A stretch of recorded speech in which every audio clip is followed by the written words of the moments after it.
इस science fiction कहानी की शुरुआत होती है इंटरनेशनल स्पेस स्टेशन को दिखाते हुए, जहां पर नासा के 2 एस्ट्रोनॉट्स अपना मिशन कर रहे थे। उन दोनों को स्पेस रिसर्च सेंटर के सारे इक्विपमेंट्स की रिपोर्ट तैयार करनी थी और नासा वालों के हेडक्वार्टर में भेजना था। वो अपना काम कर ही रहे होते हैं, तभी उनके पीछे से कोई चमकदार रोशनी चमकी और उन दोनों एस्ट्रोनॉट्स को बेहोश कर दिया। अब इस बात को कई साल बीत जाते हैं। हमें यहाँ पर अब एक कार के अंदर ब्रैंडन, चार्ली और उसके बहुत सारे दोस्त दिखाए जाते हैं जो कि जंगलों में जा रहे थे कैंप लगाने के लिए। उनका सफर काफी लंबा था, इसीलिए उन लोगों ने सारे सामान रख लिए होते हैं। रास्ते में वो अपनी गाड़ी के अंदर पेट्रोल भराने के लिए एक पेट्रोल पंप के पास रुक जाते हैं। ब्रैंडन ने नोटिस किया कि वहाँ पर एक और गाड़ी मौजूद थी जिसके ऊपर कुछ खून के धब्बे थे। वो जैसे ही उसे देखने जाता है तभी ब्रैंडन के ऊपर एक आदमी ने हमला कर दिया था। इस आदमी का नाम हंटर होता है जो इसी जंगल में रहा करता था। हंटर तो ब्रैंडन को दुश्मन समझ के उसे छोड़ता ही नहीं, पर तभी चार्ली आकर समझाता है कि हम यहाँ से निकल रहे हैं, आपको हमारी वजह से कोई प्रॉब्लम नहीं होगी। तब जाकर हंटर ने ब्रैंडन को छोड़ा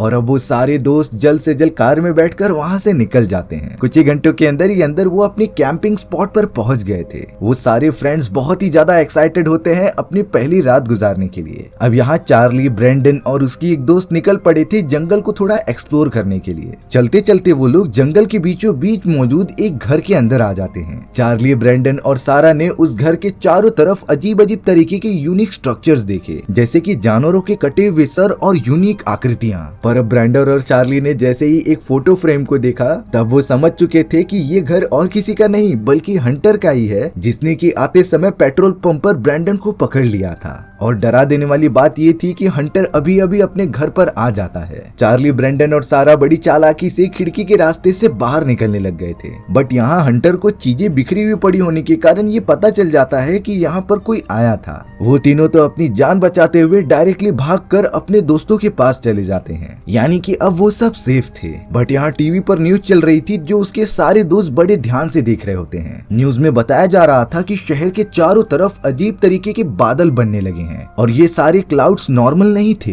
बल्कि ये सब तो अपने हिसाब से स्ट्रक्चर चेंज कर रहे होते हैं। शहर के सभी लोग परेशान थे कि आखिर ये सारी चीजें क्या हैं। चार्ली, ब्रैंडन और उसके सभी दोस्तों ने देखा कि ये सारे बादल तो उस जंगल के ऊपर भी बन रहे हैं, लेकिन ब्रैंडन कहता है कि हमें इन सारी चीजों के बारे में टेंशन लेने की कोई जरूरत नहीं है। आर्मी और मिलिट्री वाले इस प्रॉब्लम को सॉल्व कर लेंगे। जिसके बाद वो सारे दोस्त कैंपिंग के मजे लेने लग जाते हैं। वहीं दूसरी तरफ अब हमें मिलिट्री ऑफिसर्स की एक टीम को दिखाया जाता है जिनका मानना था कि वो कोई अजीब तरीके के बादल नहीं है बल्कि एलियंस की स्पेसशिप है, क्योंकि बादलों के अंदर से एक अजीब तरीके की साउंड आ रही थी जिसे कि नासा वालों ने कई साल पहले डिटेक्ट किया था। अब ये वो 1960 का समय होता है जब 2 एस्ट्रोनॉट इंटरनेशनल स्पेस स्टेशन पर काम कर रहे थे। ये वही 2 एस्ट्रोनॉट होते हैं जिसे कि हमने कहानी की शुरुआत में देखा था। उन दोनों एस्ट्रोनॉट्स ने अंतरिक्ष में जरूर कोई अजीब सी चीज देखी थी जिसके बारे में फिलहाल कोई विश्वास नहीं करता। अब उन दोनों एस्ट्रोनॉट्स में से एक एस्ट्रोनॉट को बुलाया जाता है पूछताछ करने के लिए। जब उससे पूछा गया कि आखिरकार लास्ट टाइम तुमने अंतरिक्ष में क्या देखा था, तब जाकर वो एस्ट्रोनॉट बड़ा भावुक होकर कहता है कि मुझे और मेरे दोस्त को एलियंस ने किडनैप कर लिया था।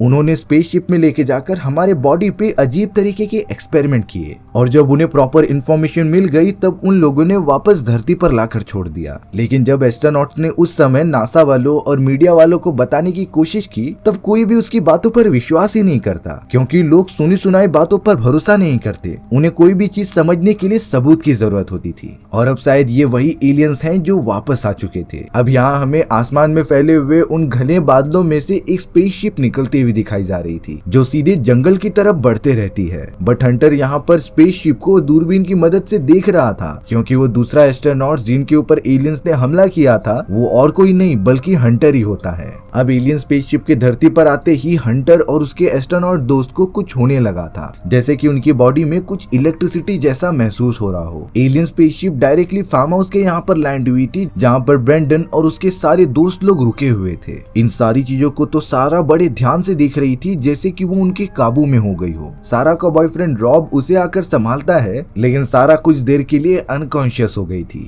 अब सभी लोग सही तरीके से सारा को सुलाकर उसका ट्रीटमेंट करने लगे थे। ब्रैंडन ने तो फार्म हाउस के चारों तरफ ऐसे कैमरास लगाए थे जो मोशन को डिटेक्ट करके वीडियो रिकॉर्डिंग करते हैं। तभी अचानक रॉब को उन्हीं रिकॉर्डिंग्स में हंटर की फोटोज मिली थी, यानी कि हंटर उनके घर के आसपास ही है। ब्रैंडन तुरंत घर के बाहर देखने चला गया था कि आखिर हंटर यहाँ पर क्या कर रहा है, बट अफसोस की बात ये थी कि उसे वो कहीं भी नहीं मिलता। ब्रैंडन जब फार्म हाउस की तरफ वापस लौट रहा था तभी उसके पैर में कुछ चिपचिपी चीज लग जाती है। उसने जब ध्यान से देखा तब उसे एक बहुत ही खतरनाक एलियन दिखाई देता है जो कुछ समय से वहीं पर छुपा हुआ था। ब्रैंडन जल्द से जल्द भागते हुए अपने बाकी दोस्तों के पास आ जाता है और कहता है कि यहाँ पर एक खतरनाक एलियन है। सभी लोग इस बात से बहुत ही ज्यादा डर जाते हैं। एक एलियन तो उनके घर के अंदर भी घुस चुका था। रॉब को इन सारी चीजों से इतनी ज्यादा परेशानी हुई कि वो चारों तरफ गोलियां चलाने लगा। उनमें से ही एक गोली जाकर डायरेक्टली उसकी गर्लफ्रेंड सारा को लग जाती है। रॉब तुरंत ही सारा को ठीक करने के लिए चला गया था पर शायद काफी देर हो चुकी है।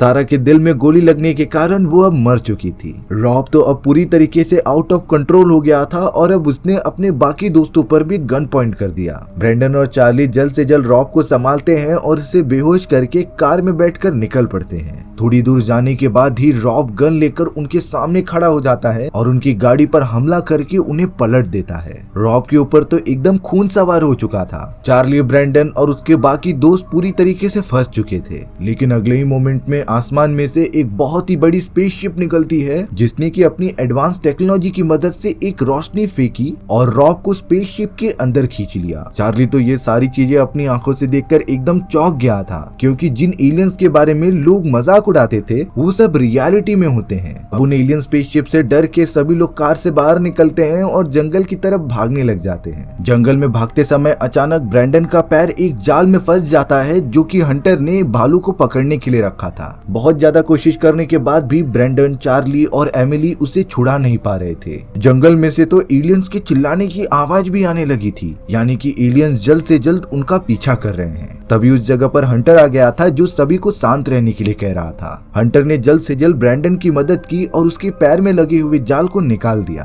और अब हंटर कह रहा था कि तुम सब मुझे फॉलो करो। हंटर ने इस जंगल के चारों तरफ अलग अलग जाल बिछाए थे उन एलियंस को पकड़ने के लिए और अब उन्हीं में से एक एलियन जाल में फंस जाता है। हंटर बहुत ही ज्यादा खुश हो रहा था कि आखिर उसने एक एलियन तो पकड़ लिया और अब वो उस एलियन को जाल से छुड़ाकर अपने घर के अंदर लेकर जाने लगा। ब्रैंडन, चार्ली और एमिली भी उसके साथ घर के अंदर चले जाते हैं। अब हंटर उन तीनों को बिठाकर सारी बातें सच सच बता रहा था। वो कहता है कि ये एलियंस इंसानों को किडनैप करके उनके ऊपर एक्सपेरिमेंट्स करते थे। कई साल पहले इन एलियंस ने मुझे और मेरे एक दोस्त को किडनैप किया था और हम पर कई तरह के अलग अलग एक्सपेरिमेंट किए। एक्सपेरिमेंट के दौरान एलियंस इंसानों के बॉडी में कुछ चेंजेस करते जिससे कि उनकी एबिलिटी बढ़ जाती। जैसे कि हंटर के पास टेलीकिनेटिक शक्तियां होती हैं जिससे कि वो किसी भी चीज को हिला सकता था। बट चार्ली पूछता है कि आखिर एलियंस ऐसा क्यों करना चाहते हैं। हंटर ने बताया कि कई हजार साल पहले भी ये एलियंस धरती पर आ चुके थे जिन्होंने बड़े मात्रा में इंसानों को किडनैप करके उन्हें डेवलप किया और फिर पृथ्वी पर वापस छोड़ दिया। यानी कि अब तक धरती पर जितनी भी इन्वेंशंस और जितनी भी डेवलपमेंट हुई हैं वो हम इंसानों की वजह से नहीं बल्कि एलियंस की वजह से हैं। उन्होंने इंसानों का दिमाग और IQ लेवल बढ़ाया जिससे कि वो अपना डेवलपमेंट खुद कर सके। बट शायद उन एलियंस का प्लान अब कुछ अलग है क्योंकि वो इंसानों को अपने जैसा बनाकर अपनी प्रजाति बढ़ाना चाहते हैं। साथ ही साथ वो ये भी टेस्टिंग करना चाहते थे कि पृथ्वी के वातावरण में वो एलियंस जिंदा भी रह पाएंगे कि नहीं, क्योंकि ये एलियंस सन की रोशनी में ज्यादा जिंदा नहीं रह सकते। इसीलिए वो सब रात के समय ही बाहर निकलते थे।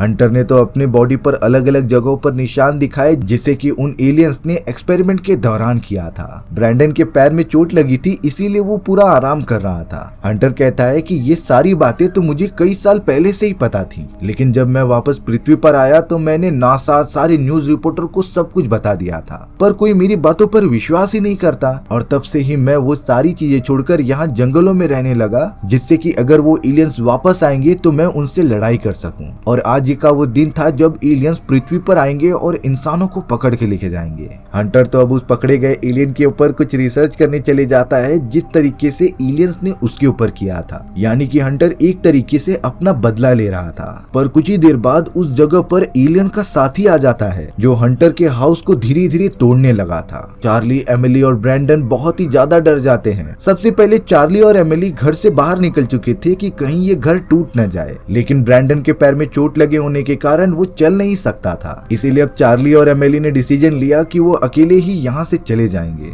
पर शायद उन दोनों की नसीब बहुत ही ज्यादा खराब थी क्योंकि अगले ही मोमेंट में उनके ठीक ऊपर एक बहुत ही बड़ा स्पेसशिप आया और उन दोनों को टेलीपोर्ट टेलीपोर्ट करके स्पेसशिप के अंदर खींच लिया। थोड़ी देर बाद जब चार्ली ने अपनी आंखें खोली तब वो एलियन स्पेसशिप के अंदर मौजूद था, जिसके चारों तरफ खतरनाक एलियंस के ड्रोन्स होते हैं जो सभी पर नजर रखे हुए थे। चार्ली जब अपने कंपार्टमेंट से बाहर निकलता है तब उसने देखा कि उसके सारे दोस्त अब एलियंस के कब्जे में हैं, जिनके ऊपर एलियंस लगातार एक्सपेरिमेंट करते जा रहे थे। ब्रैंडन और रॉब भी उनके कब्जे में होते हैं। वो एलियंस जिस भी इंसान को पकड़ रहे थे सबसे ज्यादा फोकस उनके दिमाग और दिल पर किया जाता है, क्योंकि इन्हीं सारी चीजों को कंट्रोल करके वो एलियंस इन्हें काबू में करते थे। चार्ली ने एमिली को देखा कि वो एक लिक्विड टाइप एरिया में फंसी हुई है, इसीलिए चार्ली तुरंत उसे निकालने की कोशिश करता है, पर तभी कुछ एलियंस पीछे से आकर चार्ली को भी बेहोश कर देते हैं। उन्होंने तो इस वक्त चार्ली के ऊपर एक्सपेरिमेंट करना स्टार्ट भी कर दिया था। चार्ली तो कुछ नहीं समझता कि उसके साथ क्या होने वाला है, वो तो पूरी तरीके से बेहोश ही हो जाता है। कुछ देर बाद चार्ली ने आंखें खोली तब वो अपने आप को उसी जंगल में पाता है जहाँ पर शायद एलियंस ने एक्सपेरिमेंट के बाद चार्ली को छोड़ दिया होगा। चार्ली के बॉडी पर उसी तरीके के निशान मौजूद थे जिस तरीके के निशान हमें हंटर के बॉडी पर देखने मिले हैं। अब चार्ली अपने फार्म हाउस में आ जाता है जहाँ पर उसके बाकी दोस्त भी मौजूद थे, बट उनमें से किसी को भी कुछ याद नहीं होता कि एलियंस ने उन्हें किडनैप किया था। ताज्जुब की बात ये होती है कि रॉब की गर्लफ्रेंड सारा जो मर चुकी थी वो भी अब जिंदा हो चुकी होती है। शायद उन एडवांस एलियंस ने इन सभी लोगों की यादें मिटा दी थी।